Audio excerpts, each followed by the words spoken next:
Okay, well, where's my game? Should be coming up. We're playing Deep Rock Galactic with Rockin' Stone. American Krogan. How's it going, Krogan? Yeah. It's going. It's another day. Same old nonsense. Yeah. But it's going. How are you? Pretty good. So, this is going to be Krogan's very first deep dive ever. If you don't rockin' stone, you ain't coming home. All right. High Wasteland? But this is called Rocky Mountain something. I didn't catch the name before it disappeared. What's it called? Spear? I'm sorry. What? Are you talking about the beer? The beer, yes. Rocky Mountain Ale, right? Yeah. Rocky Mountain Ale. High Wasteland is the name of the deep dive. Oh, yeah. In these sand-blasted corridors. So it's going to be the sandy place. Should I stay as Driller? Yes. Let's rock and roll. Life is like a dice. Time to play dice. Well, here we go.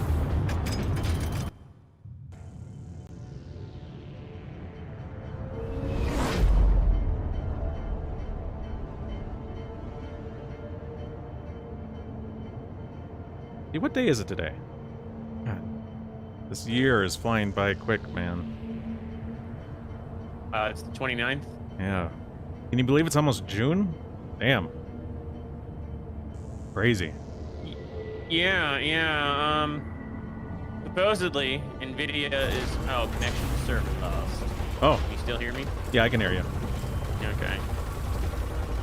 Maybe you can reconnect reconnect. back in. Yeah. But supposedly... Why am I hearing an echo now? Of course I would be hearing an echo. Why would I not be hearing an echo? Because OBS plugins cannot work properly. Why would they work properly? Help me mind this. Alright. I'm just gonna turn off Ash over monitoring. here. Hurry, please. Right. Check. Okay, that is gone now. I like to have a little bit of my own audio come in my headphones via OBS. Oh, yeah? The plugin just consistently doesn't work. It just... Okay, well, it works, but then it has, like, a real bad delay. I mean, when you first fire it up... Okay, I can join. When you first fire it up, it's in real time, but then something happens, and then, like, you get, like, a half second to a... I would say about a half second, maybe a quarter second to a half second delay, and that's just really annoying. I got the deposit. But yeah, I was gonna say that NVIDIA is apparently going to be dropping a new batch of the 3000 series on May 31st, and there will be a 3080 Ti available, and a 3070 Ti, and so on and so forth. So I think I'm gonna be trying to grab something when that happens. Get ready. But I doubt I'll be able to get it. Yeah, the... Scalpers are relentless. Well, you know, if they could just make enough of the things, scalpers wouldn't happen, you know? It's like... I don't know. I don't know, man. I mean, I feel like they would have to make quite a bit for the scalper phenomenon to be, like, rendered pointless. Maybe I'm wrong. Well, I mean, the thing is, like, let's say they're gonna release 1,000 cards, and you know there's like 5,000 people who really want one. Scalping makes total sense, and you buy literally every single one you can. But if they're gonna release, let's say, 4,800 cards, and like there's maybe that many people who are willing to pay for them, you know, you might try and scalp a couple cards, but if you end up estimating wrong and you buy too many cards, all of a sudden you're left with a bunch of cards that you can't sell for maybe less than you paid. Yeah, no, I mean, that's definitely true, but I think these guys have a lot of money to blow. So, like, they're willing to assume a lot of risks that a lot of other people aren't. And, I mean, you're always going to eventually be able to get rid of those cards. You know, and if you not necessarily a profit, though. No, but you're not going to be losing hundreds of dollars, thousands of dollars. You're not going to be losing hundreds of dollars on each card. I mean, like, if you're willing, if it's money set aside, The last of the wave is approaching you now. you're eventually going to be able to get rid of that card for at least what you paid for it. I mean, and if you do lose money on it, it will be a minimal amount. So I mean, like, I just don't think there's that many barriers for these people to take the risk.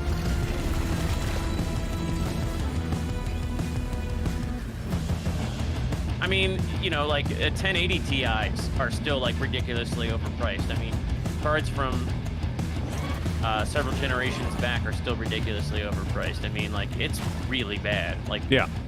No, and that's what I'm saying. Like, right now, it's very secure. Basically, every single card you can acquire and scalp from is a profit.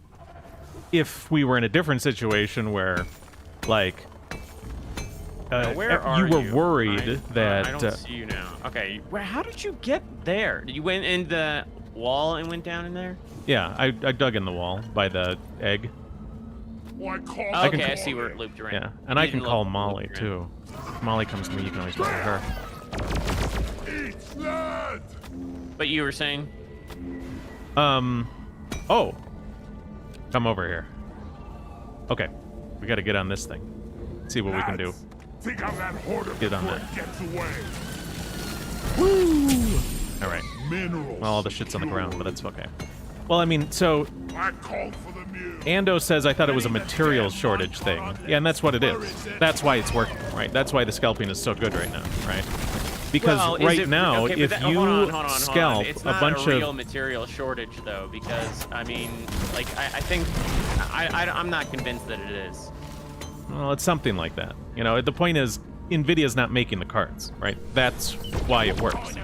Right. If you bought a card from NVIDIA for $1,000, you know it's a good scalp because anyone who wants that card can't get it from NVIDIA.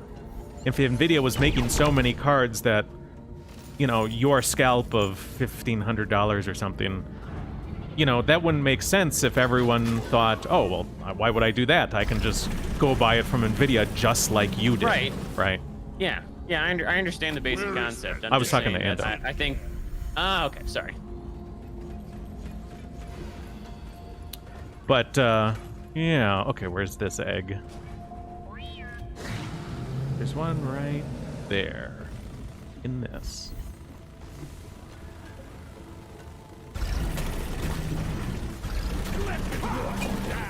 Well, how many... Maybe all these semiconductor manufacturers aren't making so much consumer stuff because it's all going into drones to shoot people, you know? War drones for bombing. Is that where all the semiconductors are going? Oh. At least we don't have to haul all these minerals around ourselves.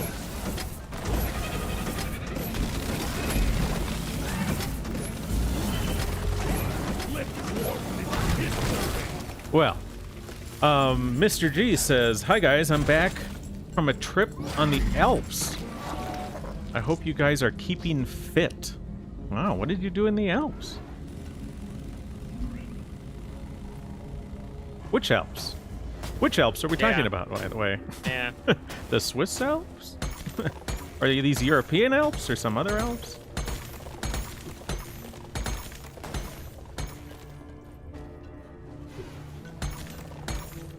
Yeah, I think we all need to be more fit.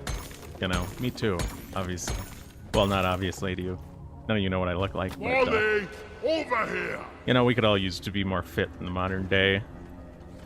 So easy to eat poorly and have a bad workout schedule and stuff.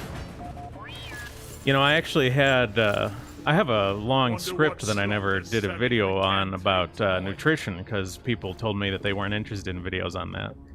Got some giant script on carbohydrates and nutrition and stuff like that. I think it's interesting stuff to learn about the human metabolism. But when I asked my viewers about it, they were all like, man, I don't care about that.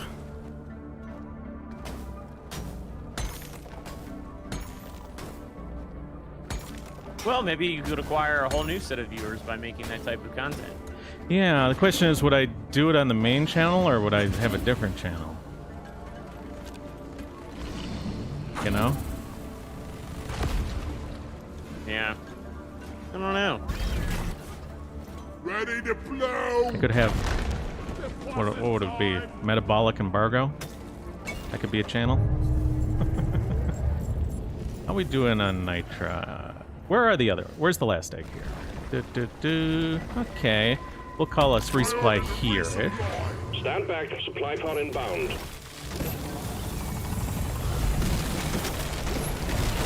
The time is not out of ammo. There's one heavy here. I'm gonna grab this last egg Getting more ammo. up here. Just what Ando says he exercises 3 days a week pretty consistently. Oh, that's good. Mr. G says, especially as they closed all the gyms, right? Yeah. Many people let themselves spiral into vices. I can tell you during the pandemic, I've drank more during the pandemic than any other point in my life. But not too bad. Yeah, I think people often underestimate just how much like events like that can be capitalized on by people with a shit ton of money and political influence. Like, I mean, like you can what am I trying to say here? Like, sorry. You're all fault for being goodies. Well, I did make a post on my Twitter about how much weight people had gained during the pandemic. Like your average. And that's gonna like you know, like junk food companies would stand to gain a whole lot from a pandemic. So I mean, we shouldn't be surprised at all if they're pushing like fear mongering from, you know, bug. Yeah. Well, it's one of those things where it's like, oh, when it comes to the politics and various things that can be fear-mongered over, you know, there's always like the... You might have some true things being said, but it's said by motivated people, so it gets exaggerated and all that. I mean, just look at when it comes to green energy and sustainability, right? Sustainability matters if you want your civilization to last a long time, right? Well, you have all these sort of green energy folks, a lot of which are lobbyists for solar. And a lot of times they're lobbying for solar installations to be put in places where it's totally inappropriate. Just look at the solar roadways that were installed in Idaho. When you think of places with solar potential, do you think of Idaho? I mean, there's Not only the first thing that comes to mind. the only like state that's in the tropics is Hawaii. It's the only sort of state off the bat that I'd be like, oh yeah, solar, definitely. And also the Southwest, where they just don't, even though they don't get quite as intensive sunlight as the tropics, they do get, they have very little cloud cover. That helps too. Yeah. But, you know, you have these sort of politicians and people who are interested in sustainability, and then you have these lobbyists who are pushing their version of that technology super hard, and it's not as, it's more perverted than people think, you know, by these sort of politically and economically motivated groups. I think we can take this path up. Yeah, and what I don't like about that phenomenon is that, you know, a lot of like right-wing-esque people will see that and then they'll be like, well, we can just use oil until, you know, forever. Like, even if we have an infinite supply, like, let's just say theoretically we had an infinite supply. Where did you go? Oh, okay. So then, you know, they're like, sustainability doesn't matter. It's just like, everything's made up, you know? And it's just like, well, that's another extreme I don't like. Right. Yeah, I mean, I want sustainability. It's just that, you know, some of the people who are talking about sustainability are using it as a marketing term, and they're trying to sell you their thing. You know, what's sustainable in one state may be completely different than what's sustainable in a different state. But, you know, no lobbyist is going to tell you that. They're going to tell you, well, what we're selling you is the best, so just go with our thing. What is this thing? Get out of here. Let me freeze it, and then you can shoot it. And now. Okay. Departing in T-minus 4 minutes. Get in. You don't have to shoot anything. No more ammo. What's the incendiary grenade? So we're going to start this because we're going down. We're going to another mission. So any ammo we use here, you know, but we get to carry over our nitra and gold.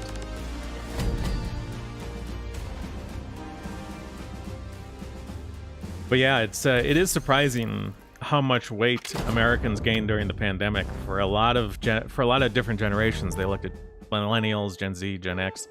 A lot of people, it's like 20, 30 pounds during the pandemic. I mean, that's not a small amount of weight to gain.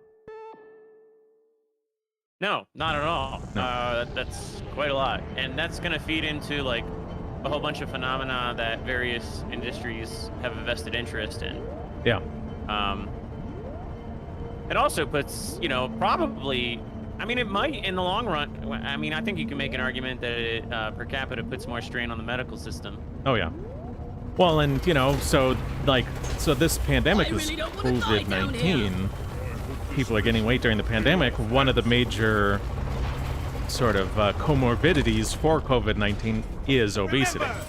So it's like, uh-oh. You know, even if you want to protect yourself from COVID, it's like, well, people are gaining a lot of weight. This is bad right. in And a general. lot of people who are like average Joe fear-mongering or playing into the fear-mongering, and like people who post about like, you know, you need to wear the mask, or, you know, we're going to mandate that you have the mask, we're going to mandate that you get vaccinated. Like these types of people who often get very, very vigorous about defending the pandemic narrative, they'll probably be eating a bag of Doritos that same night they're making those posts. Yeah, I mean, I'm not big on mandating people to do things unless we really have to, but none of these people who are saying we're going to mandate you get the mask are saying, like, we'll mandate that you'll exercise, even though that's possibly That's what I'm saying. I mean, like, I'm not bigger. against mandating things if it makes sense to me, if it makes sense to do it.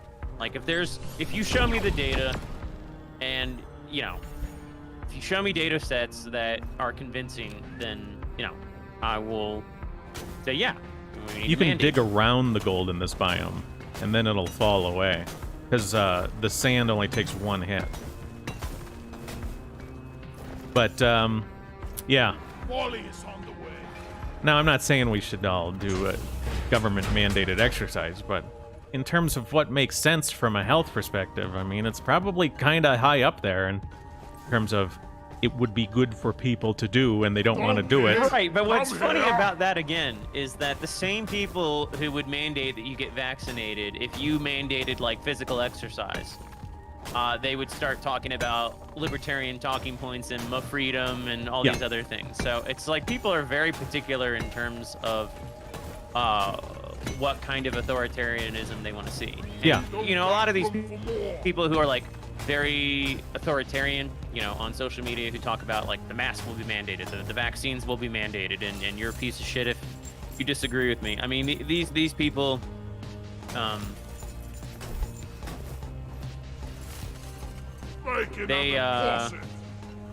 they're also very susceptible. Like, Pierce talked about this a lot. Let's say it kind of ties into like who's susceptible to being a cop. Like people who are susceptible to being like that, to like be very hostile to individuals who go against the grain, are they just go along with whatever narrative really is given them past a certain like threshold. Like if they get enough of a particular narrative and it is demonstrated that that narrative is like sort of the mainstream, that's all it takes. It's not the logical arguments, it's not the data sets, it's not anything rational. It's just, well, the mediatic output has reached a certain threshold and it's mainstream, and now I'm going to vigorously support the mainstream narrative in an authoritarian sense. Yeah, so I mean, if your average person supports the mainstream, regardless of any other facts, which is what we know to be true, then the health of your society and the health of those people is really just determined by the health of the mainstream. If the mainstream pushes nonsense or is unhealthy, then they'll be unhealthy, you know? And you look at, especially like young women today, you know, like young white women, they're like, I forget the stats on it, but they're reporting something like 50% reported mental illness, you know, and depression. Yeah. It's like, well, there you go. Unhealthy society. Our women are fucking miserable, you know? Yeah, I Just how it mean, works. personally, you know, I just think that completely ties into the whole feminist paradigm. You know, like I think that can account for most of the uptick in I think female that's depression. quite a lot of it, but also, you know, a lot of them have an incredible amount of white guilt. When you look at outgroup preference statistics between, like, of the sort of liberal white, right? It's still mostly biased towards the women who are outgroup preference, right? There's a lot of wonder our if women the- who if there's- genuinely feel that, like, they were born into the mean people. Yeah, well, I wonder if the uptick in female depression has been within white women, and I wonder if there's been an uptick,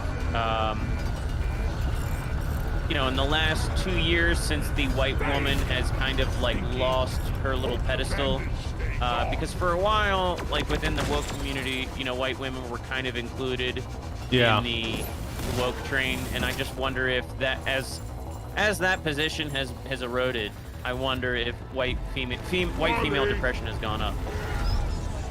I wonder if there's a correlation. I suspect there is, but I don't. Definitely to some degree. How much exactly? Hard to say.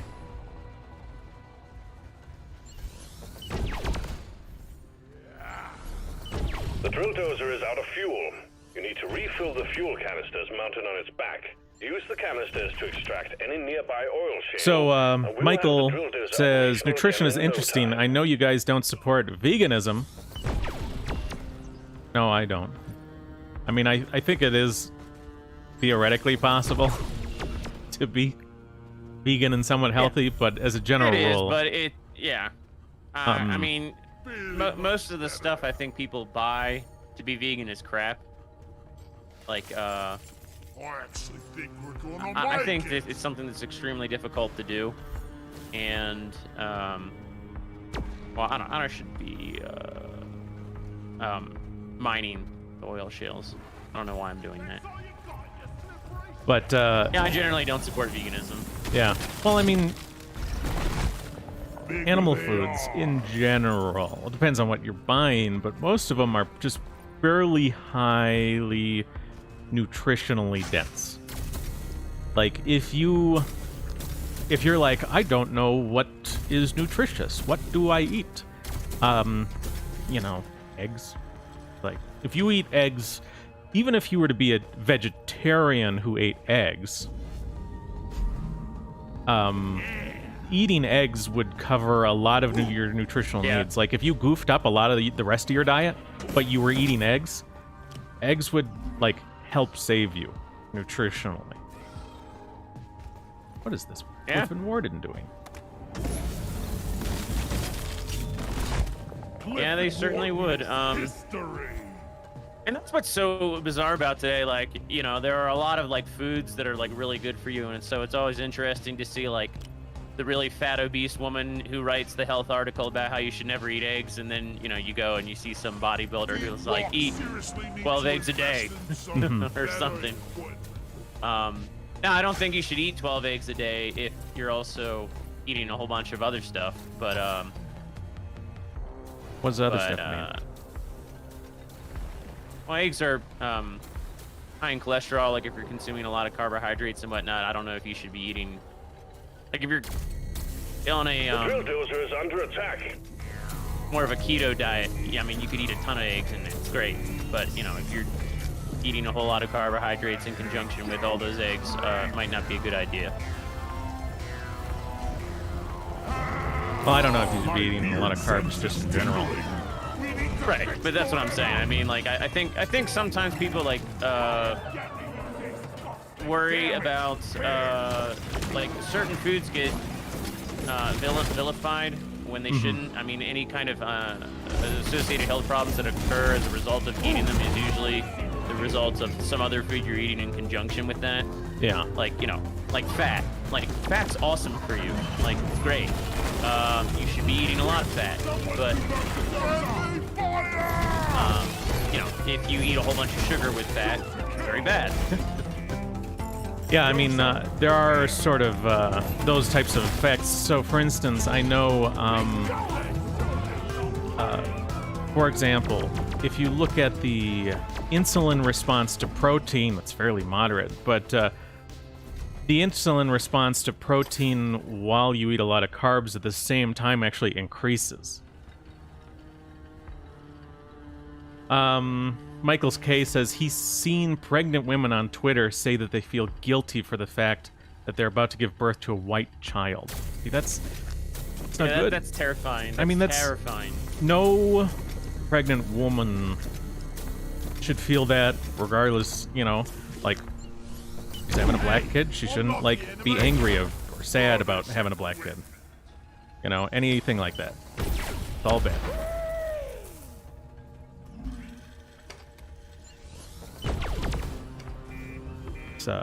No one should have to feel like that about their own children. Very bad world. Well, no one's telling black people that it's bad to have black babies. So let's just get that out of the way. Yeah. Yeah, I don't think that's a thing that many black people feel, but I think it is something that a lot of white women feel. Way too many. That it's bad to have black babies? No, it's bad to have white babies. Their own.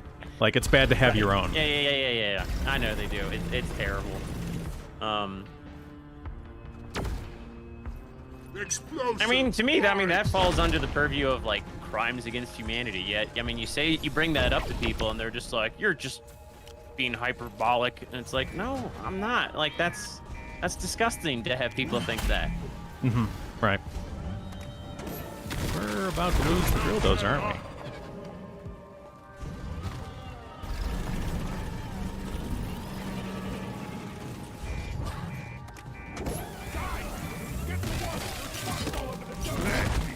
All right.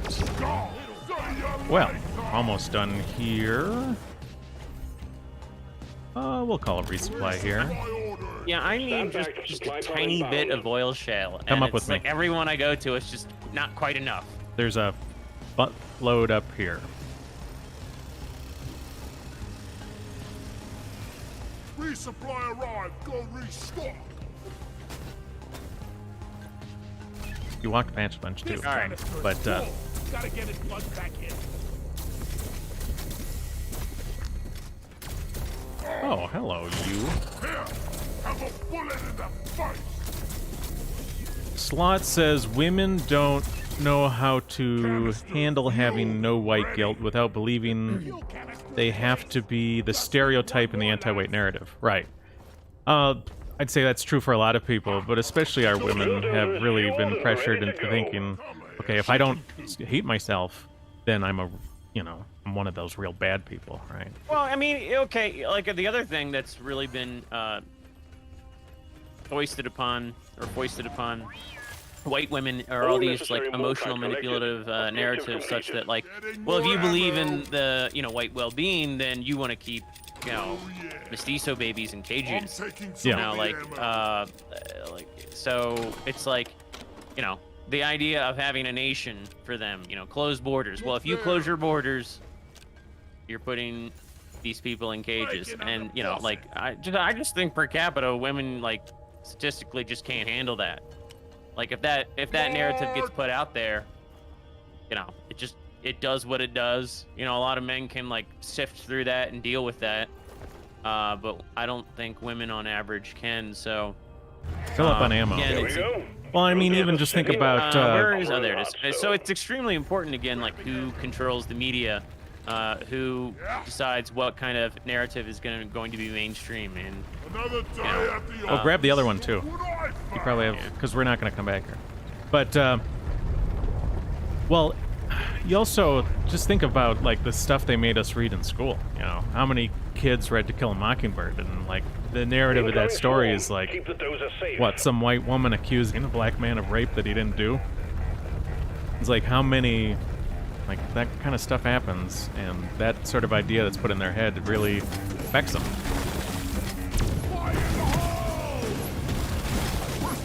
No, I don't know how to prove this, but I do think that statistically, it's probably a thing, where white women can be pressured into relationships with non-white men simply by the fact that like they'll believe, well, if I don't accept this guy's advances, I will be a racist.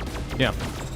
Well, and I mean, Yes, there's they- such a like I was thinking about making a video sort of about this sort of stuff. There's a story that kind of goes along these lines, published by a woman on American Renaissance, right?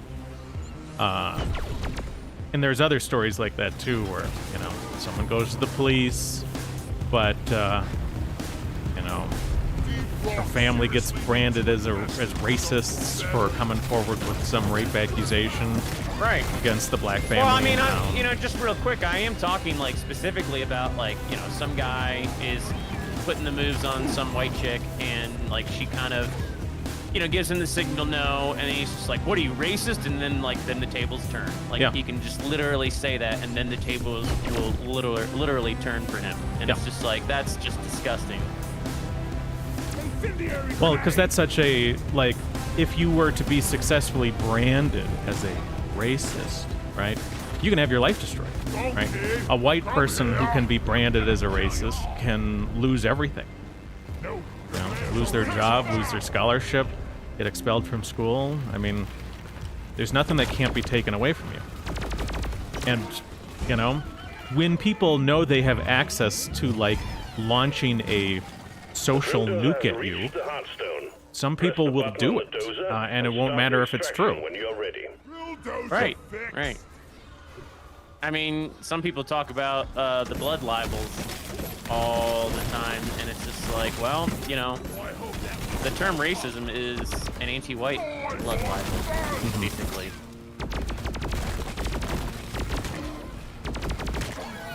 All right, let's get ready to start this up. Mr. G says, what about cheese? Cheese is all right. It's just very calorie dense, right? So, like, most of it, right?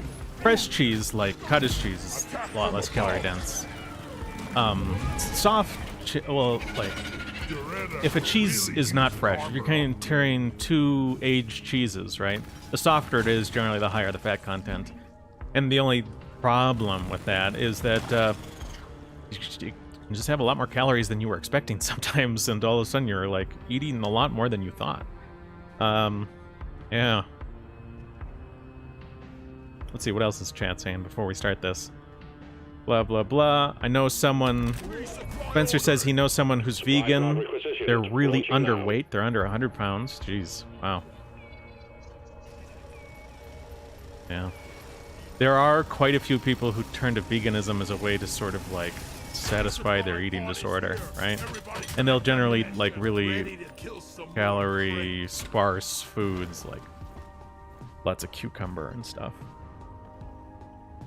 Because they can sort of fill themselves up, but not actually get much sustenance. Okay. Let's get it. Get her down. Extraction commencing. Drill dozer running at full steam. Stay alert, team. The noise and vibrations are attracting the bugs. So this is stage 2 of the deep dive. We got one more after this. Drill dozer. Hunker down and load up. Swarm! I repeat, swarm!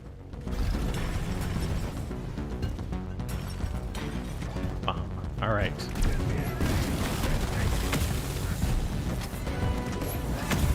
Turning up the heat.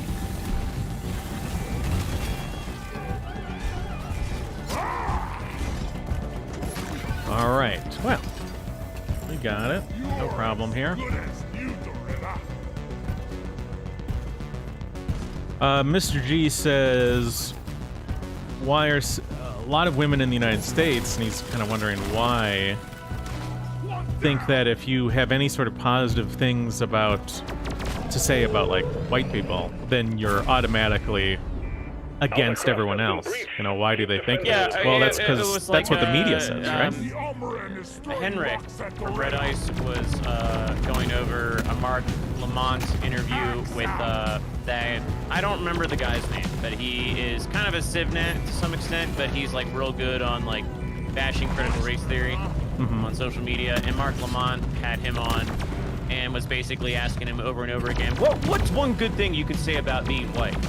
You know, like he just kept saying that. The guy kept saying numerous response, well, I don't believe in, like, you know, that categorization, like, I don't believe in quote-unquote whiteness or whatever, and he's just like, no, just humor me. I mean, I know you don't believe in, like, race and all of that, but, you know, I mean, I can humor the concept, and I can say, you know, I things I like about being black, you know, are, you know, the tradition, culture, blah, blah, blah, insane, and it's like, okay, well, that's all. Why can't you just simply answer the question for yourself then and just say, well, maybe the things I'd like about being white are, you know, the culture, tradition, the same things you like about being black, that person might, in theory, like about being white. Keep the drill dozer operational at You know, all costs. this isn't really as hard as you're making it out to be, and it just goes to show that Mark Lamont is acting from the standpoint that we were just talking about. Like, any kind of positive association with whiteness is racist. You know, it is the end of the world. It is oppression. It is, you know, you wanting to genocide millions of people. Like, it's just, you know, just name the caricature. It's just all of that wrapped into this burrito, if you will. Yeah, and I mean that's the narrative. It doesn't matter if it's true. It doesn't matter if it's reasonable, because it's not, right? That's just the prevailing idea, and women much more than men, like sort of conform to the idea, right? I think if you wanted to find like the mavericks of society, the ones who are like, F your standards, dude, you know, it's not as often a woman, right? Right. Oh, I mean, this is why, you know, the anti-whites and whatnot hate Karens, because back in the day, the social norm was more or less white positive, and Karens helped, you know, quote-unquote Karens. They helped to reinforce that white positive narrative, or social paradigm. And, yeah, so Karens are absolutely loathed today by anti-whites because they see them as potentially, like, the enforcers of a pro-white paradigm. Got a big horde of enemies approaching Yeah, the bulldozer. Defended on I mean, it's one of those things where it's like, whenever I hear that term now, it's so annoying. Yeah, I hate the term. I hate the term. I'm just, you know, it's just easy. People know what I'm talking about. You know, when people say Karen, it really is like this sort of hatred of white women to a large degree, I think. Oh, it totally is. Yeah, I mean, it totally is. That's where it's coming from. Like, but it's hidden under the guise. I mean, and this is where people are like, think you're getting into like horseshoe theory or something. But it's like it really is hidden under the guise of like, well, you know, quote unquote Karens are just like those annoying women who are uptight and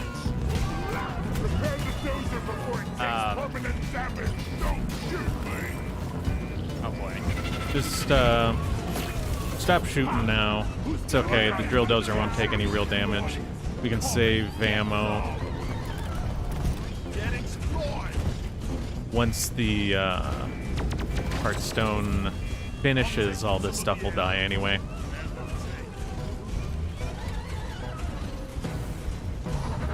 Just don't get too close to it.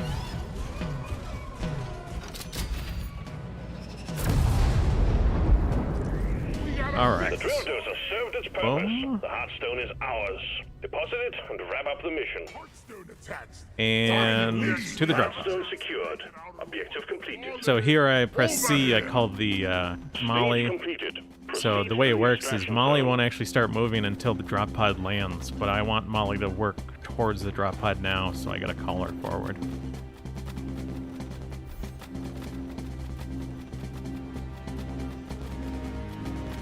Drop pod has arrived. Retrieving Michael the says social customs are everything for women. I wouldn't say they're everything, but like to a large degree, women represent the social force that maintains and refines our customs, right? And of course, pushes your customs to your children, right?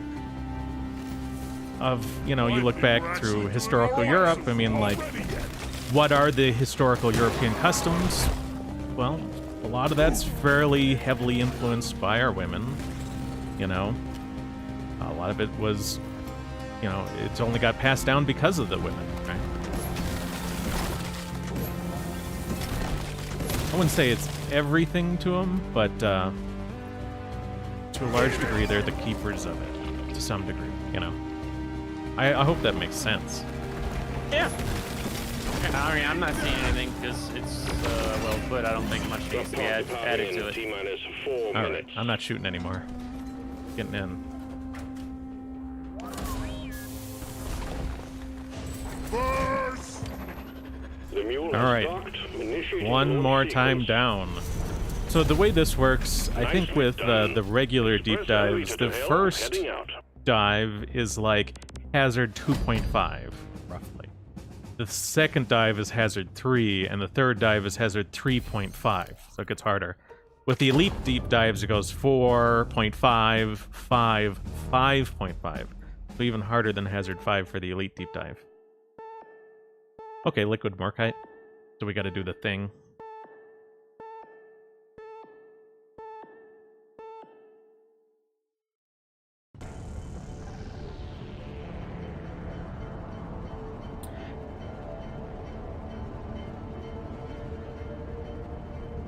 But yeah, I mean, personally, you know, when I see, you know, when someone says, oh, look at this Karen, and I see a woman who's, like, telling someone to basically behave, you know?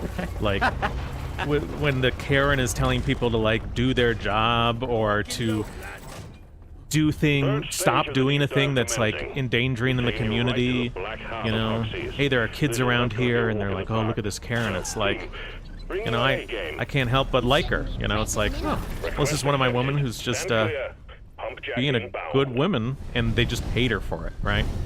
She's trying to keep our kids safe. She's trying to do all these things to sort of maintain order within a community. Well, what a lot of people, I don't think, but some people might not realize is that some Karens might appear really annoying because the social ideas of what is acceptable, what is annoying have changed in such a way that she's no longer like quite in tune with them. Mm-hmm. So she's maintaining an older paradigm to an extent. Now, I think some Karens some women like get like carried away with some things. Like they might start maintaining like, you know, really bad modern social norms. Yep. Like, you know, like, I mean, there are like anti-racist Karens. Oh, yeah. You know, nobody has a problem with any of them. No. You know what I mean? Like, they're great. No, they're just really popular TikTokers and stuff.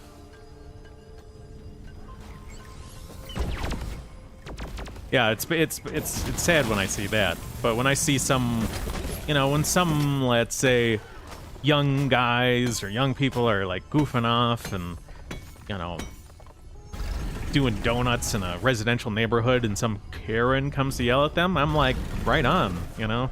She should be yelling at him. They should get some dune buggies to go out to the desert or, you know, get some mountain bikes and go into the woods, you know? They shouldn't be doing donuts in a residential neighborhood.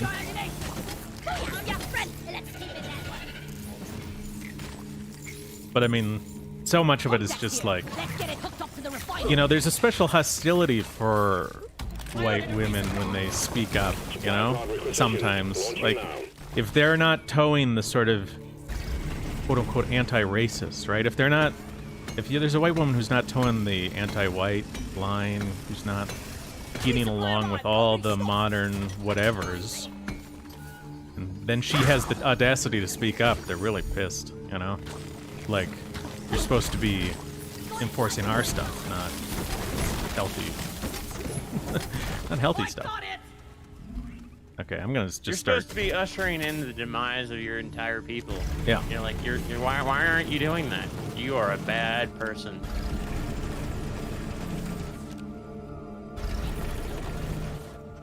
Well, I think they put a lot of pressure on our women because they know it works, right? You tell a guy, he's like, you know, you're in cahoots with bad people. That's just so interesting because it's like, you know, it's so interesting how like a lot of women won't, a lot of guys too won't see through that and see that like that's like, in a way, like pretty misogynistic. Mm-hmm. Yeah, like in a real sense, like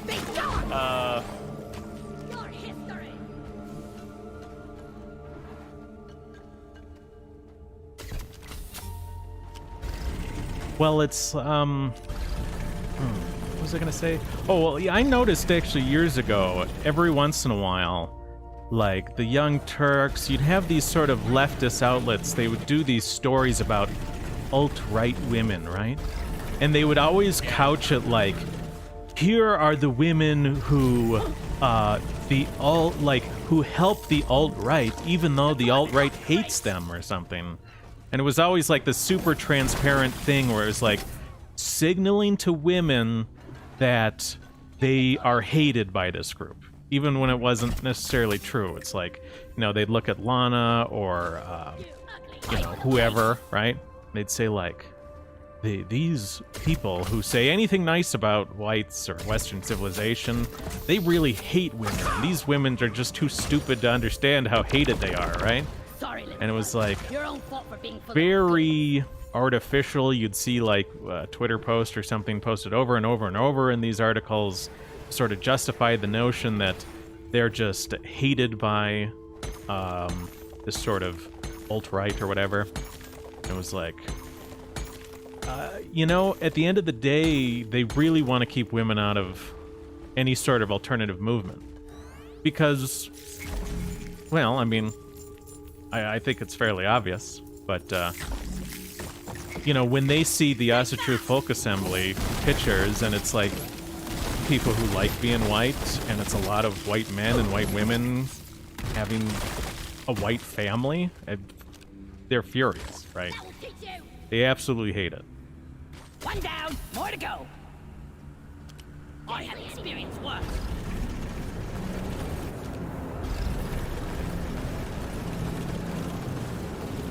All right, let's see what people are saying in chat. How close am I? Okay. Okay, got it.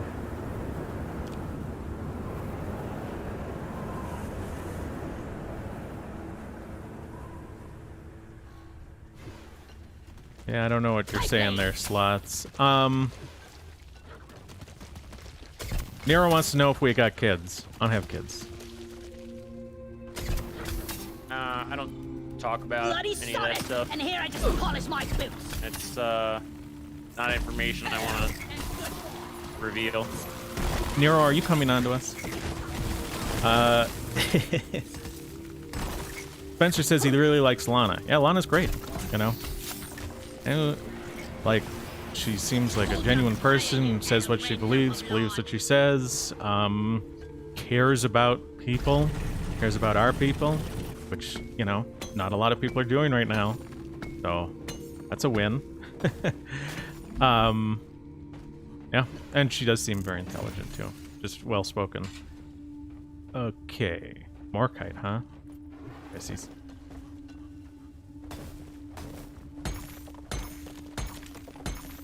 So this is the last mission.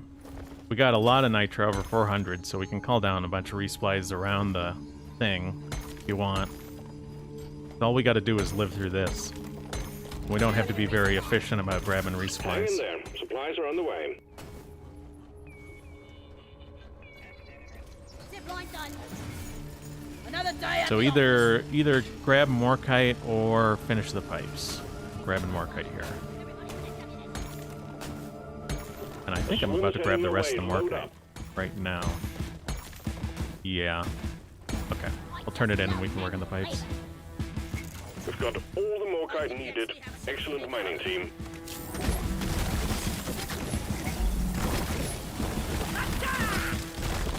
Ooh. A lot of ammo on that. Swarm! It's a big one, team. It's a big one, team. I'm taking some of the ammo. Yeah. Not ready. There's the target. I watched the One pipeline Avatar completed. movie, I'll track your next the to James refinery. Cameron film again the other night, or I watched bits of it over a couple nights. It's a long ass movie, and like, man, it's just like, Getting more you know. ammo. And I've also been reading through again a lot of Thomas Goodrich's Scalp Dance and other related books on westward expansion, settlers, general attitudes of Easterners, East Coasters during that period. And it's just like, I feel like really, and it's surprising, but a lot of people don't realize that you can, in a lot of ways, draw a straight line from the attitudes of like abolitionist urbanite types and to you know, Avatar, to James Cameron's film. I mean, like there's this really like pervasive attitude of like loving the other more than your own, and really misrepresenting the other.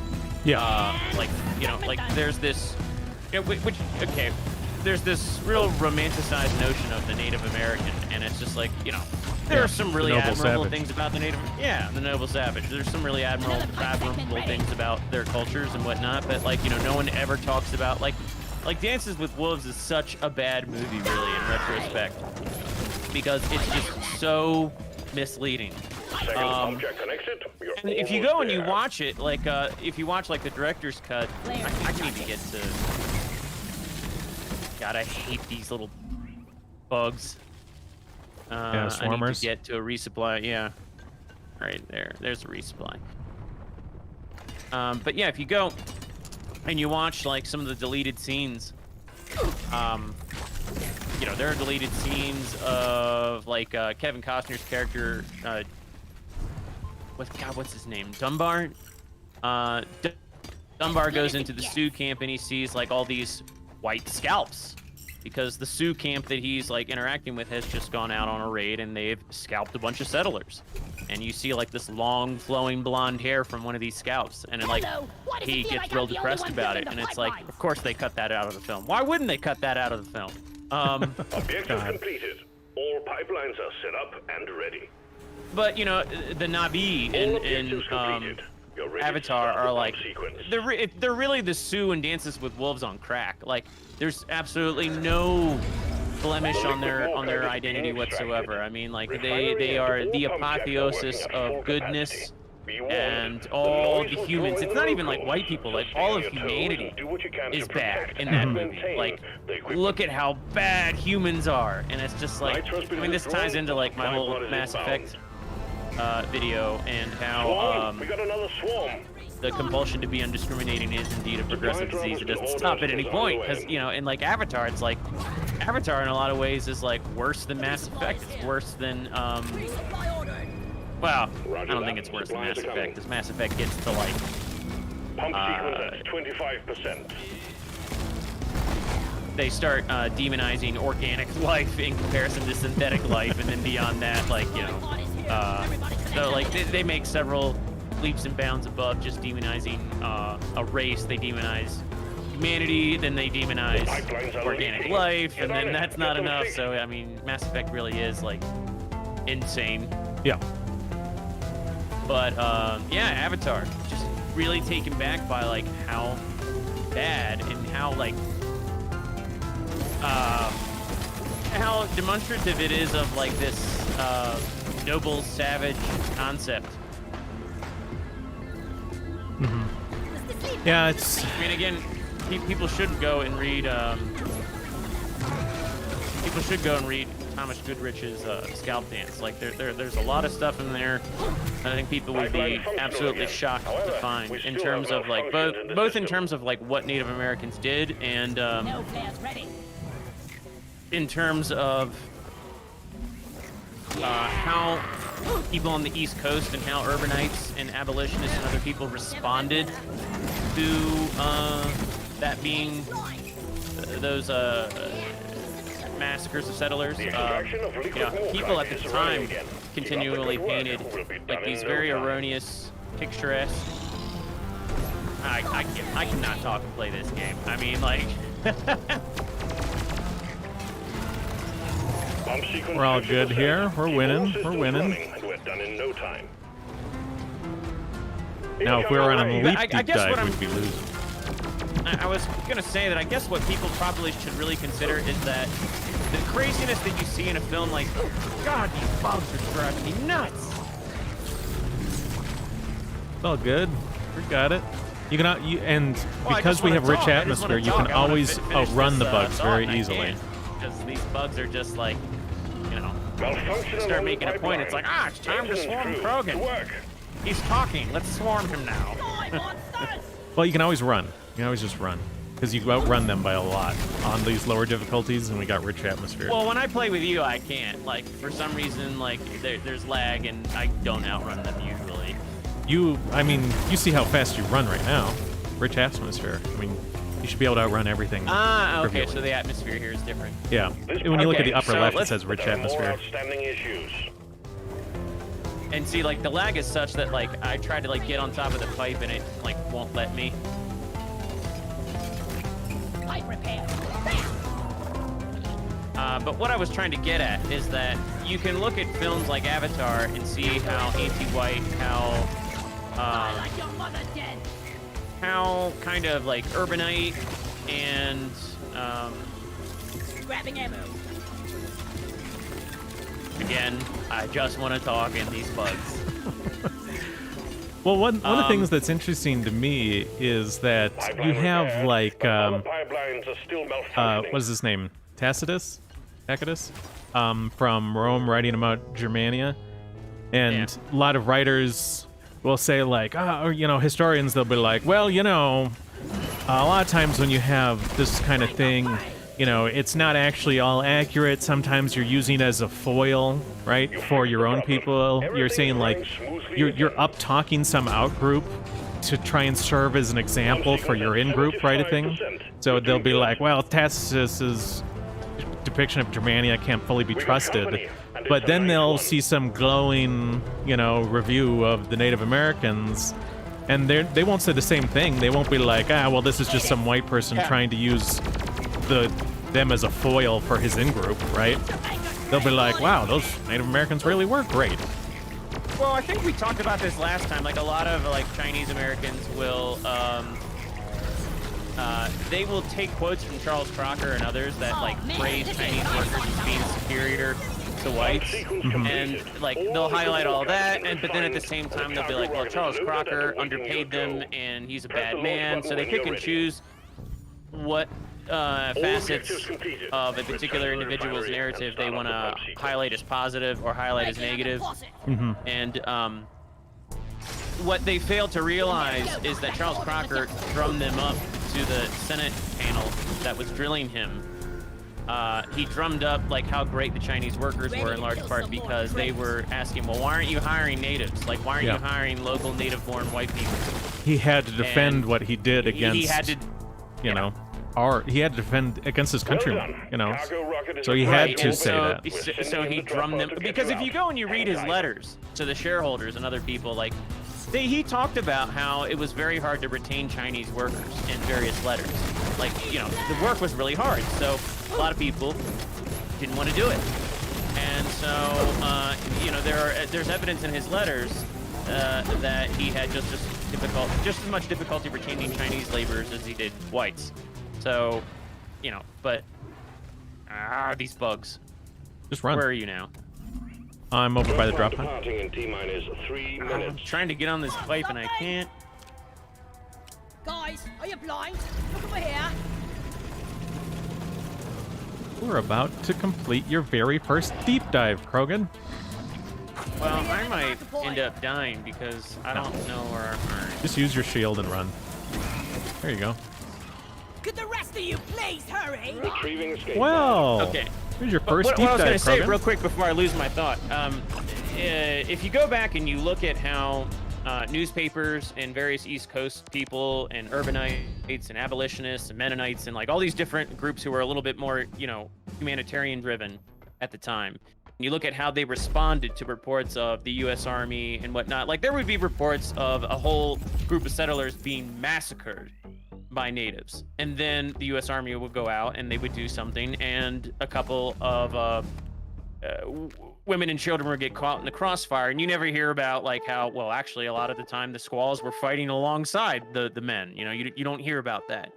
So they would get like these they would write these stilted reports and accuse the army of doing like all these inhumane things and whatnot, and they would just completely and utterly ignore the fact that, like, you know, German immigrants who had gone out to like Kansas or whatever to set up a new life or whatever would be like their entire family would be massacred, that the white women would be taken and held captive for months on end and continually raped and just like, I mean, really, people need to read Scalp Dance by Thomas Goodrich, and it's a well-cited and well-referenced book. It like all these excerpts that he takes from various individuals, you know, you can look it up and verify it from his various historical societies. It's not like he just puts this in there and you can't look it up.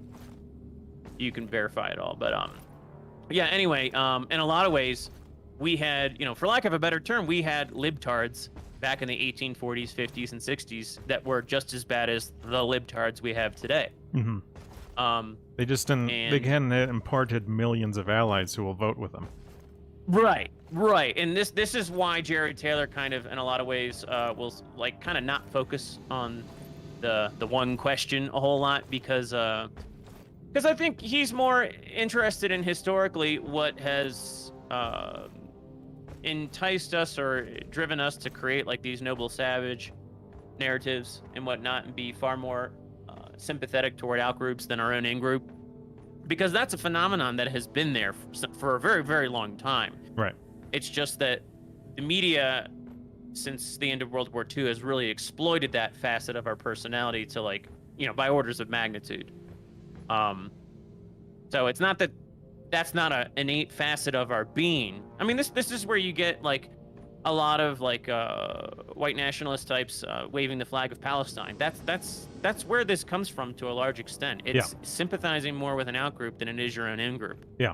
Which isn't to say that, again, the Palestinian plight isn't legitimate in some sense, that they don't merit or warrant some kind of attention, but, you know, I'd much rather be waving the flag of Ireland right now, for example. Yeah, well, I mean, you'll see some Swede guy, and he won't have the Swedish flag in his Twitter profile, but he'll have the Palestinian flag, which is like, hello, the priorities here are off.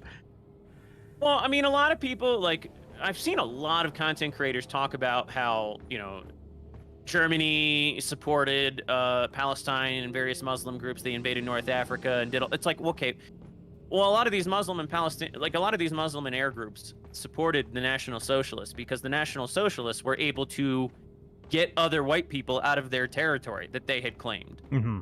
The Germans were able to go into North Africa and get the British out. The Germans were able to go to these places that were occupied by other colonialist powers and do something for these people. Now the tables have completely turned. We have no power whatsoever. We have nothing to offer any of these people. We have nothing to offer them.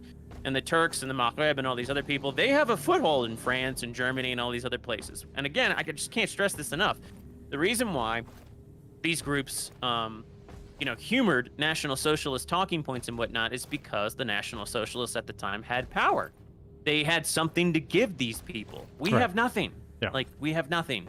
Like, they will only lose by allying themselves with us. That by allying themselves with us, that means they have to leave France. It means that the Turks have to leave Germany, and so on and so forth. Like, and none of them want this. Right. You know, they're not going to side with us. And if they do, it's going to be completely disingenuous. They're going to collect data on you, and then they're going to probably hand it to the FBI or the CIA or whatever. Yeah. You know, like, so, I mean, if you were going to side with anyone, you'd at least speak about someone who's openly spoken out for us already. And when you look at the Palestinians, they're much more likely to align themselves with BLM, right? And the narrative that white people are killing blacks in the United States. Again, I've mentioned this before, but one of the only people who has like openly spoken in our favor without us having spoken in his favor is the Dalai Lama, right? So I wouldn't speak for the Palestinians, or speak in favor of the Palestinians when I could speak in favor of the Tibetans. Okay? But I'm sure anyone on stream has noticed there's this thing that pops up depending where you are in the space rig, and it's always been there. It's been there for months, and I'm just surprised that, it's a shadow of some sort. It even shows up on Krogan right there. But, yeah, do you see that? Oh. Stand where I am standing. Don't you see that black thing on the ground? Yeah. That? Yeah, I mean, when you approach it, does it go away? It's gone. Yeah. Yeah. So, Oh wow, that is an interesting bug. That's an interesting bug. I mean, it's always been there since we started. I noticed it on the first day, and I was always curious to see if they'd ever get rid of it, and it's just always there for me. So. I'm uninstalling the game. Yeah, that's right it. now. It's bad intolerable. game. Uninstalling. So KNat says, I saw YouTube comments about Spec Ops The Line. I'd be interested what you guys think of it. I played it a long time ago, and I don't remember it that well. It's a same possibility for a stream at some point, maybe on like a Thursday or something. I don't think it's super long, but it's also not like super commentary dense, right? It's going to be like play. The twist finally comes. Now we get to comment. You know what I mean? Might be like multiple play sessions before you even get to talk about anything. Games. Like I've always wanted to do a live stream with Andrew Joyce and Kevin McDonald for The Last of Us Part 2.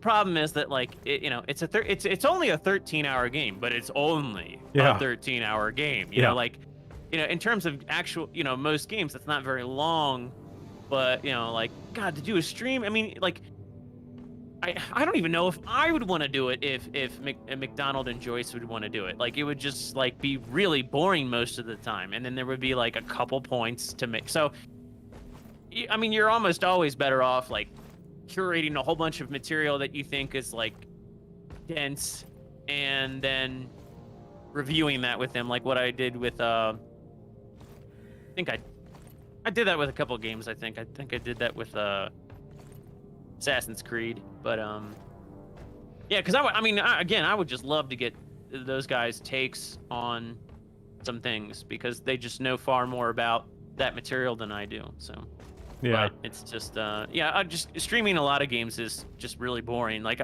I've never understood how people can like those big Twitch streamers and whatnot who just literally they just basically play games and they just have all these people following and watching. Like I would be I don't understand the appeal. It's just exceedingly boring to me. They're not talking about something. They're just playing a game that chances are I've already seen, or the gameplay is such that like it's not really like Horizon Zero Dawn. I think people have watched like I saw some guy on YouTube the other day who was streaming the most difficulty setting. He was playing through the game on that, and like 180 people were watching it, and it was just like, why would 180 people want to watch this? Like, this is a really boring game. It's just like open world gameplay. You're just running around, like doing the same things over and over again. Like, I don't know. I've just never understood the appeal. Yeah. Well, I can get it on some level. Most of them do talk about some interesting stuff most of the time. The ones who tend to like not talk and have good audiences tend to be professionals. Like, they're on professional gaming teams, and, like, people are watching just so they can... Like, let's say you were really into StarCraft, right? You just liked playing StarCraft. You played a lot of StarCraft. You want to get better at StarCraft. You'd sit down and watch a guy playing StarCraft who's, like, a professional, and he might not be saying anything, but you're picking up on all these subtle nuances in the gameplay, and you're like, oh my god, look at all this shit that's happening, right? To an outsider, it looks like nothing's happening. Why, like, if there's a professional Counter-Strike player, I can totally understand why a lot of people would watch him play. Like, that totally makes sense to me. Mm-hmm. But there are these other things that don't. Like, again, like Horizon Zero Dawn. You can't be a professional Horizon Zero Dawn player. Like I don't know why anybody would want to... Yet they do, so there must be something about it. So Karma asks, would the noble savage be better to describe a man who has reached the peak of civilization than decides to go back in some aspect of life? I mean, I don't know what that question really means. Just so everyone's clear, the term savage just means non-civilized, right? It means like basically pre-agricultural revolution lifestyles, right? Hunter-gatherer, right, it's somewhat scattering seeds sort of stuff. It's a Latin. It's derived from Latin, and like the counterpart for it in Italian is salvaggio. Like it's also derived from the same word for forest. It literally just means like originally it just meant like in non-civilized, meaning like non-developed world. Like it didn't like savage has this like real negative connotation of like you hear the word and you think of somebody who is like Brutal a barbarian or somebody is and brutal. violent. Brutal is a better word. Yeah. Brutal and violent.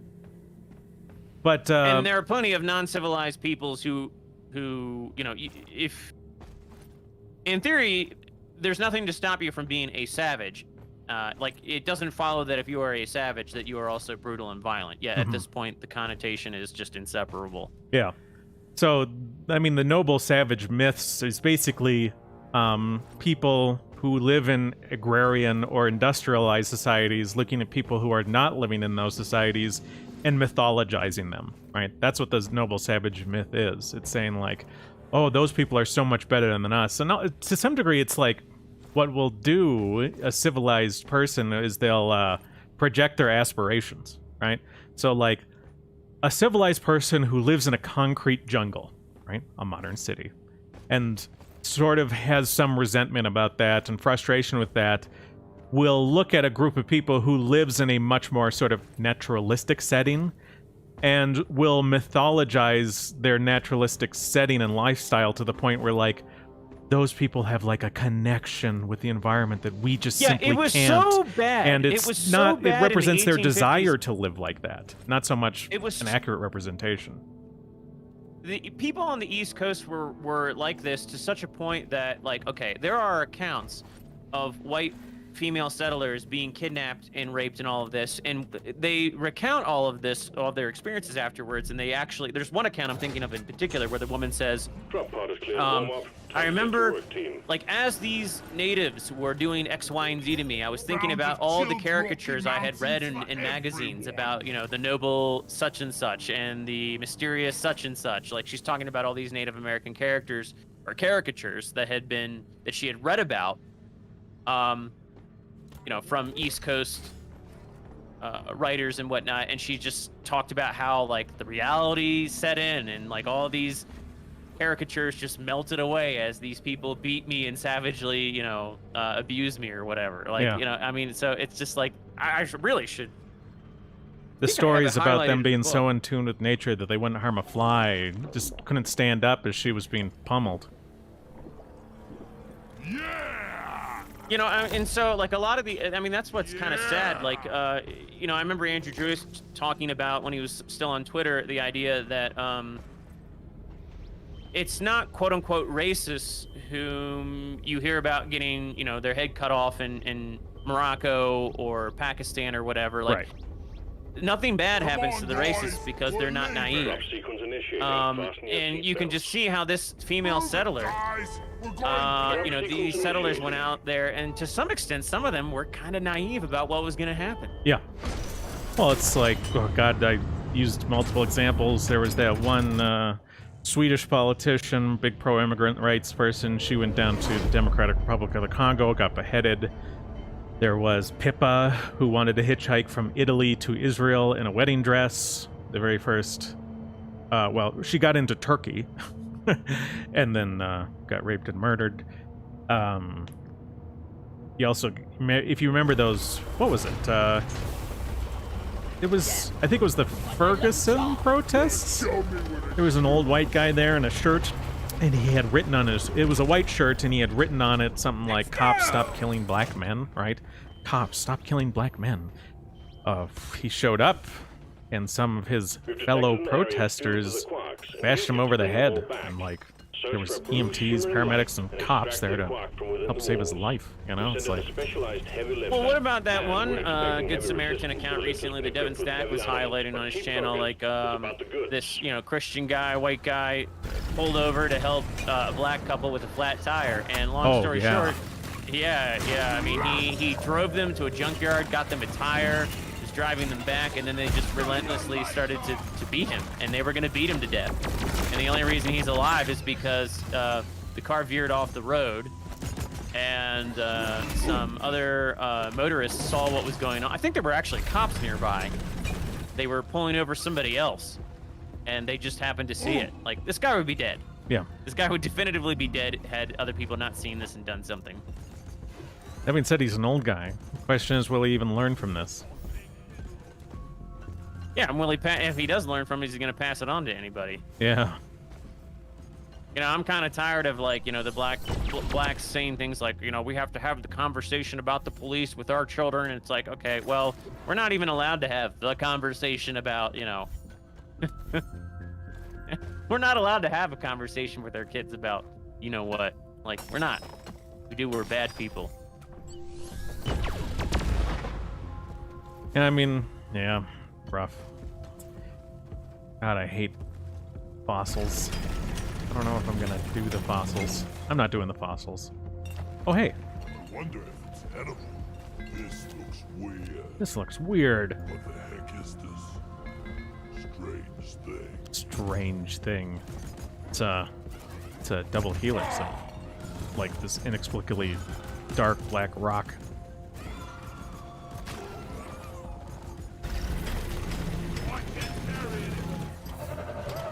All right. What's chat saying?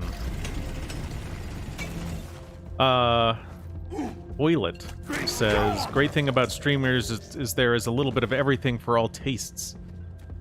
Yeah, I'd say that. It's just annoying to see, like, there's so many, like, softcore porn streams now, right? Yeah, well, like, what's that swimming pool thing I keep, like, hearing about and seeing people post about? Yeah, like, it's there's, like hot this tub trend streams. of, like, or, like, I've seen people, like, in kiddie pools and, like, all kinds of weird stuff. Like, man, sometimes that's I get your broke online- streamer who can't afford a hot tub but still needs to do softcore porn for teenage boys, right? I guess that's, I don't know, man. Like, sometimes I look into this stuff and I'm just like, why do I get up in the morning? Well, I had that tweet, for anyone who doesn't follow me on Twitter, I had that tweet where I talked about me and Krogan are going to have to do a hot tub stream, and I took his icon, his Krogan and my snake icon, and I superimposed them over a couple actual Twitch stream thumbnails. Girls sitting in hot tubs. He's with their lying. breasts It was exposed. really us. It was really Oh, us. it was really us, yeah. You should have seen all the Twitch donations we got that night. Ooh.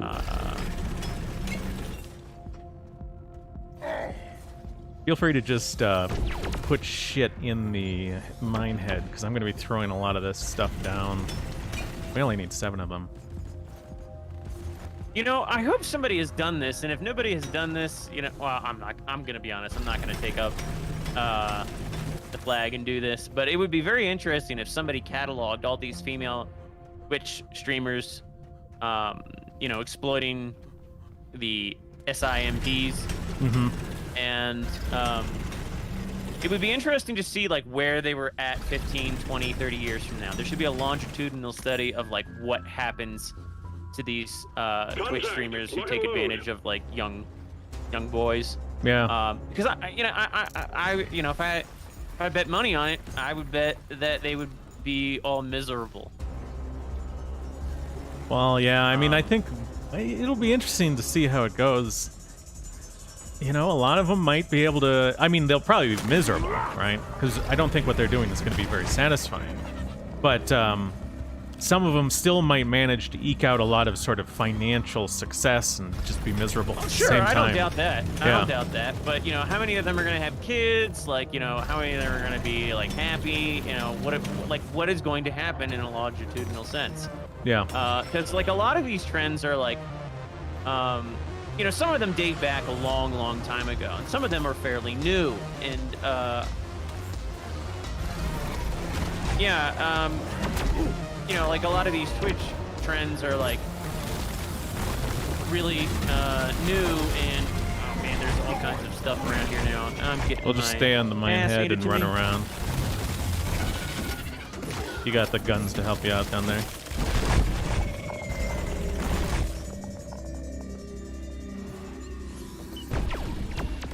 Oh, so good.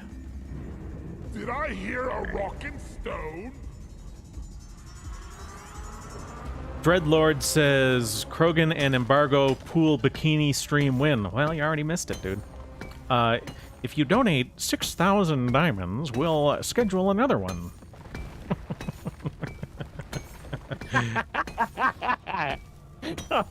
Oh, that was hilarious.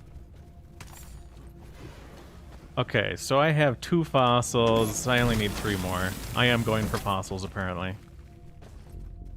I think there's one nearby. Where is it? Yeah, I don't know if you know about this, but it just popped into my mind. I thought about some like really bizarre memes I've seen recently, and I've seen this meme from various people like over the past year, I think, but it cropped up again recently, and it's this meme that like the hand and waistcoat in photographs is actually a Freemason signal. Oh. And it's these, you know, it's like, you know, all these people, all these nefarious actors are signaling in the photos that they're part of the Freemasons, and it's just like, it really drove me up the wall when I saw that, and I saw people like believing it, because it's like, you know, that's just like an aesthetic that dates back to like the Greco-Roman era and probably a little bit before. It's just like this stately gesture. Like in the 1700s, it became real popular in paintings, and it was a way to discern like upper class individuals from lower class individuals in paintings. So like Well, I mean, and I also guess it's in terms of possible that the paintings, Freemasons- hands have always been very expensive to paint because it's very hard. So a lot of times to save money, you would actually hide your hands during your paintings. Yeah, I mean, I could see that being a thing, but I mean, again, like a lot of upper class people have done it, and it has usually been something like it's one hand Yeah. in the coat, and it's supposed to convey like stateliness. And it dates back to the Greco-Roman era, and people, when men would put one hand in their like basically a toga, they would like put it in the, like the belt area, or a little higher. And it's yeah, I mean, like, if it is a Freemason thing, well, it predates them, and they picked it up from somebody else. Put these quarks in the mine now. We got more than enough down here now. And I just got the fossils. Secondary objective completed. Now finish the job. Boom. Yeah, I mean, like, so, yeah, the Freemason stuff, it's always sort of like, I don't know. People go off the rails. You know, yeah, I mean, like, people, like, they read way too much into, like, stuff that's on the back of dollar bills and all of that. Like, that crap drives me nuts. Like, you know, I think we're actually doing all right so far.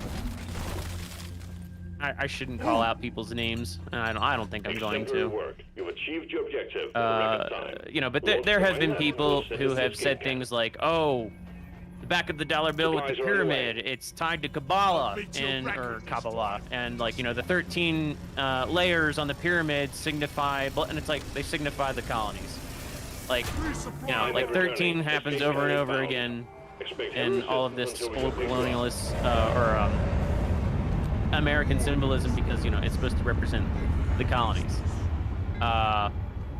You know, there are 13 stars. The stars don't represent the shards of Kabbalah or anything like that. Like, they, you know, like, not that I don't think Kabbalah and all of that is a thing, and that it has done subversive things. I mean, yeah, I believe all that, but like, you know, like New World Order is supposedly written on the back of the dollar bill. It's like, no, it's not. It's not.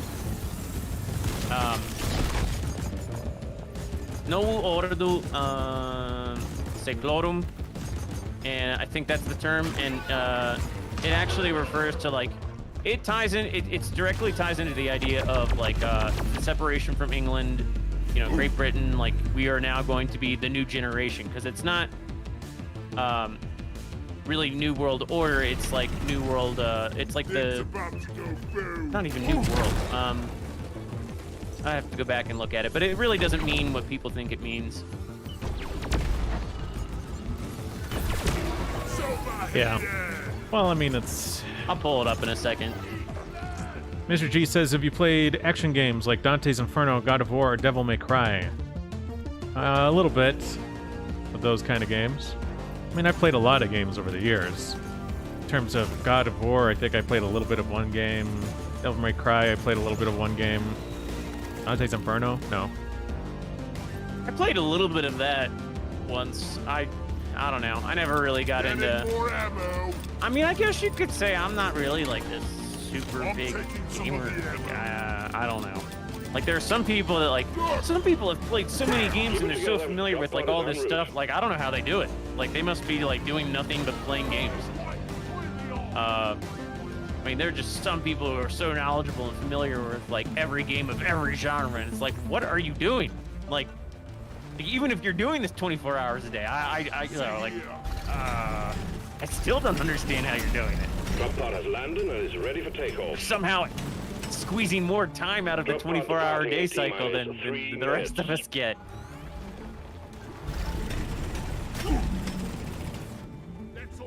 Yeah.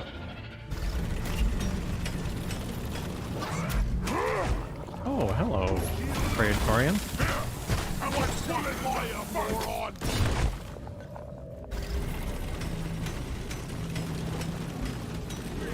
And we're here. Supply pod launched. Oh, I should not have called that. Just come. I kind of can't get up.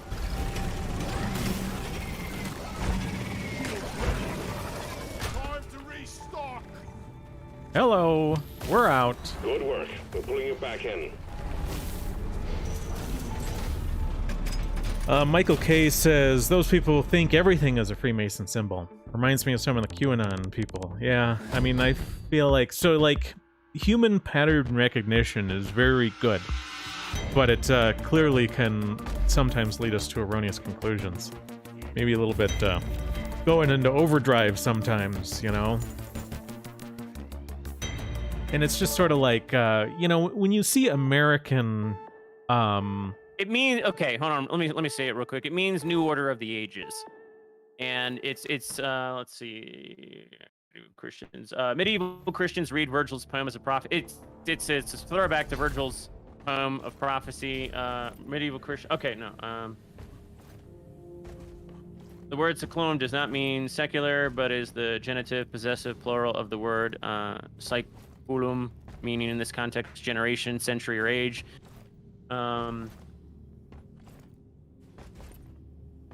The motto Novus Ordo Seclorum was translated by Charles Thompson, a Latin expert who was involved in the design of the Great Seal, and proposed it as a new order of the ages. He said it was to signify the beginning of the new American Eden as of the date of the Declaration of Independence. Because, I mean, again, like, I'm not reading the quote anymore, but like the founding fathers saw themselves as basically like a continuation of England in a sense. Like they didn't view themselves as like, we're no longer Englishmen. You know, it's just like, we're just like no longer under the crown. It's not like they viewed America as like this new force to somehow bring in like, you know, globalism. Like that's Right. not how they saw it. Right. Well, I mean, if you, so like you take a number like 13, right? And like 13 original colonies, when you're looking at early American or sort of like American iconography, and you see 13 something, and you start attributing it to like foreign ideologies rather than, I don't know, our own stuff, like 13 colonies, you're kind of gone off the rails, you know? Like, we've got lots of reason to use some of this numbers for ourselves without invoking Kabbalah or something. Well, you know, Kabbalah. Now, there are some things that some people say about Kabbalah that I think make sense in terms of like, you know, if you go and you examine like the Eye of Providence on top of the pyramid, like there are some Kabbalistic paradigms that match up with that, but they only do so because Kabbalah probably took a lot of concepts from the Greeks. Right. And so the concepts that overlap are really from Greco-Roman origins and not Kabbalistic origins or Freemason origins or anything like that. They're yeah.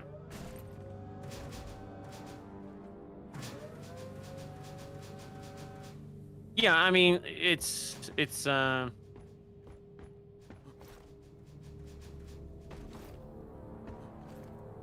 yeah, so, some of us, yeah, with the pattern recognition thing, that was a good thing to bring up. Like, you know, we get carried away with some stuff sometimes.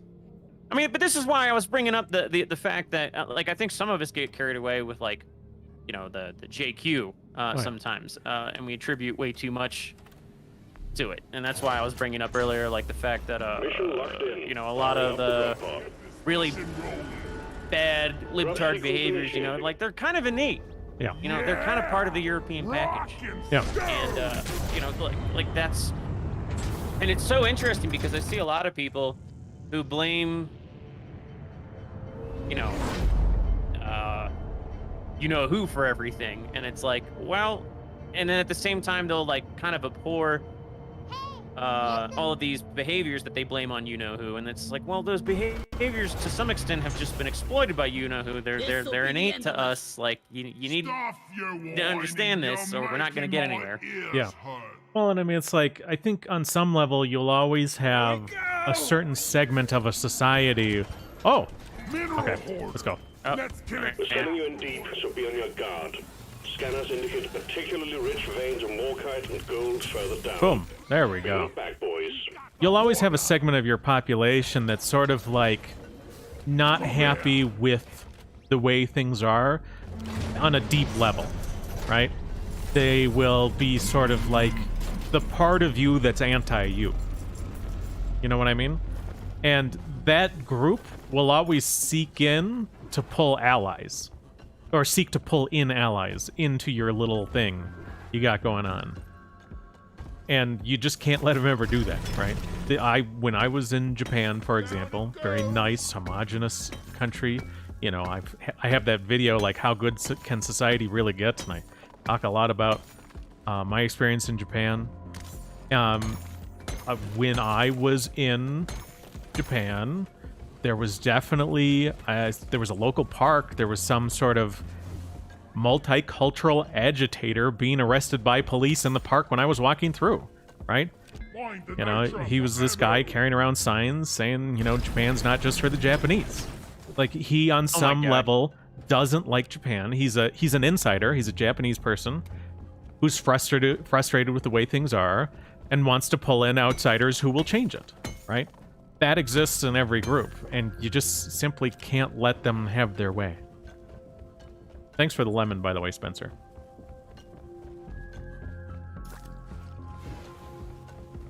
All right, what do we got here? All right. Oh.